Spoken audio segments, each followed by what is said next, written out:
Hey, welcome to Lean In. This is a weekly podcast that we do, a video podcast. It is. And the reason we do it is because we feel like the Bible is best when it's discussed.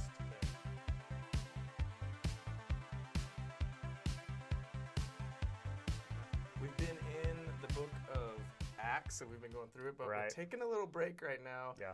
We're in the middle of a series titled "You're Not the Boss of Me." And this series it's really, really valuable, and it's hard, and all of us are going to deal with that, but we're talking about these emotions that tend to take over at times. And so we decided we're going to go a little bit deeper in Lean In, and we're going to, each Wednesday, we're going to go a little bit deeper on an emotion that maybe takes over or wants to take over. And so we're going to be looking at that, Justin. Yeah, in fact, a book that really influenced you and I is this book by Andy Stanley called Enemies of the Heart. Yeah. And man, it's been really speaking to our heart, I think since 2006 when we started reading it. And so it became part of our language, isn't it? That when we are struggling through something, we're saying, oh man, I got to check my heart. I got to check my heart. Instead of talking about like, well, I'm just angry or I'm this, we really started changing our language around really monitoring our heart. And really that's the purpose of the book, is to have us refocus and really look at our heart and check our heart in dealing with these emotions that tend to control us. It's a great read. I know we some of you guys actually, if you're at the church, they bought some books. And so that's pretty cool. Yeah. And I encourage you to get that book. It's really, really valuable, and it'll change. But we're kind of looking at this series, and we're basing it off of a scripture verse. And what is that? Right. So Matthew chapter 15, verse 17 through 20, Jesus really does this amazing principle. He unveils this beautiful principle, and this is really keying off of everything that we're going to be talking about for the next couple of weeks is from this principle. So let's key in that. So Matthew 15, 17 through 20. Let me find it here. Mine's a dual Bible here, so I got to make sure and find it. All right. So Jesus says, "Don't you see whatever enters the mouth goes into the stomach and then out of the body?" Which is really kind of funny because it's obvious. But he says this, "But the things that come out of a person's mouth come from the heart, and these defile them. For out of the heart come evil thoughts, murder, adultery, sexual immorality, theft, false testimony, slander. These are what defiles a person, but eating with unwashed hands does not defile them." Absolutely. Talk to us about that, Justin, because there's some history behind that. Yeah. There's some stuff that comes along with that. And maybe, you or I, in the beginning, we had to do some digging to really understand what was going on here. Right, because at first glance, when you read this scripture, you're thinking, that's a hygiene item. Jesus, you're talking to these disciples. You should really talk to them about washing with their hands. Really, that's not what they're talking about. This idea is a ceremonially washing. Gotcha. And this ceremonially washing, in fact, you even talked about it in your sermon about the idea that the ceremonially washing came about from this oral tradition that's called the tradition of the elders. Yeah, right? And so, and the reason for the ceremonially washing is because the idea of sin in the Old Testament was this idea that it was this contagion, this disease that could be contagious. And so that's why you would never want to eat food that might have been offered to an idol or used or not properly, kosher, I guess, properly prepared with kosher in mind. And so in order to kind of bypass this, when you happen to bump into someone that's maybe unclean or eat an item that's unclean, you would do this ceremonial washing of your hands to try to kind of cover your base. But Jesus flips this whole thing on its head and says, you're so worried about what goes into your mouth, thinking that it's going to make you unclean, you've completely lost sense of the fact that it's really the things that come out of your mouth that really defile you and make you unclean. Oh man, that is some good stuff. So, you're talking about traditions. Right. You're talking about stuff that they would do over and over and over.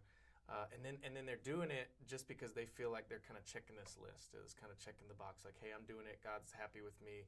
I've crossed all my T's, dotted all my I's. Do you feel like there's tradition that we do now as Christians that is kind of the same reason, the same backing behind that? Sure. I think so. I guess what I would look at tradition, and again, it's easy for us to maybe look at the Pharisees or those people, the teachers of the law, and kind of throw them in the, well, you're the bad people thing. I think they were just misguided in some aspects. I think that's the general nature of rules and general nature of laws is the fact that you are doing these things and it's constrictive, but you really don't deal with what's internally. If I'm, think about it.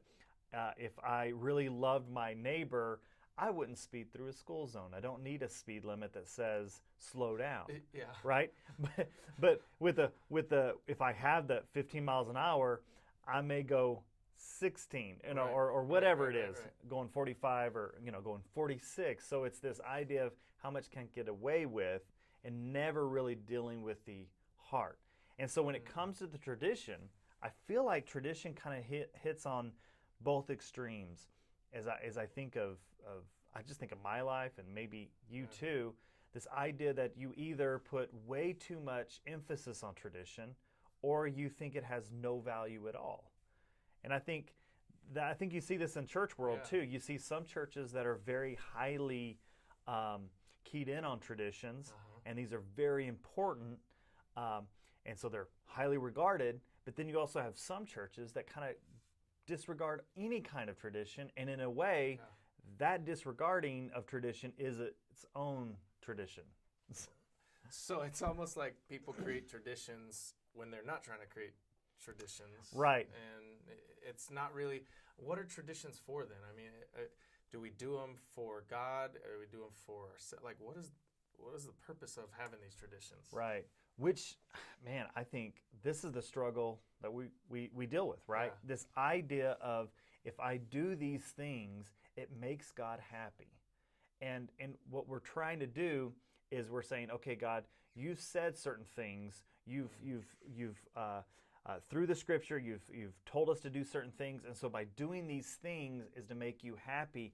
And really, it's more on how does it affect the people around us. Like, I don't know about you, but you want to make me the happiest, treat my kids well, right? Yeah. Treat my wife well. You want to get on my bad side, you mistreat my family.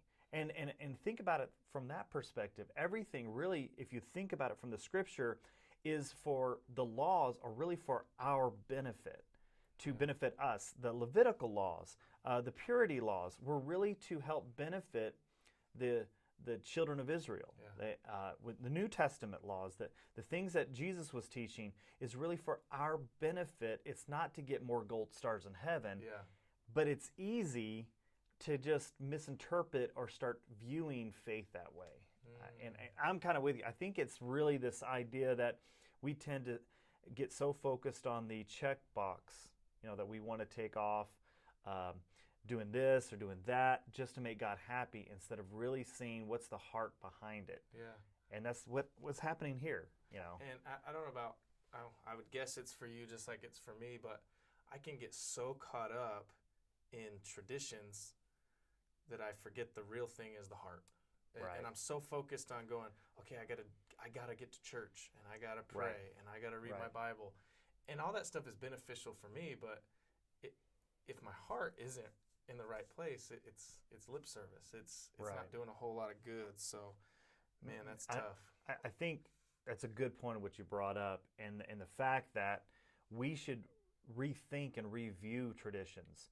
They're not good or bad. I think they can be beneficial to us, but from the perspective of it helps us really refocus and help connect with God, and it's not somehow making God happier with us if we come to church, or if this is beneficial for us. And so anyone that would tell you that a tradition is somehow to make God happy, I think that's just manipulation. Instead, we should really say, well, what is this tradition that I need to help me really connect with God? Yeah, man, that's good. One of the things that we want to do is we want to leave people with a question. And so we want to leave you with a question. Here's the one question that we want to kind of leave you with, and we'll break it down a little bit.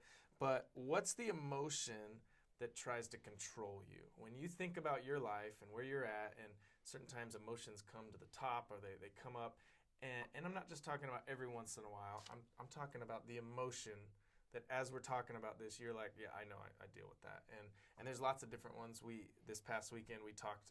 We're going to be talking about guilt and greed and jealousy, Anger. What's the emotion that tries to control you?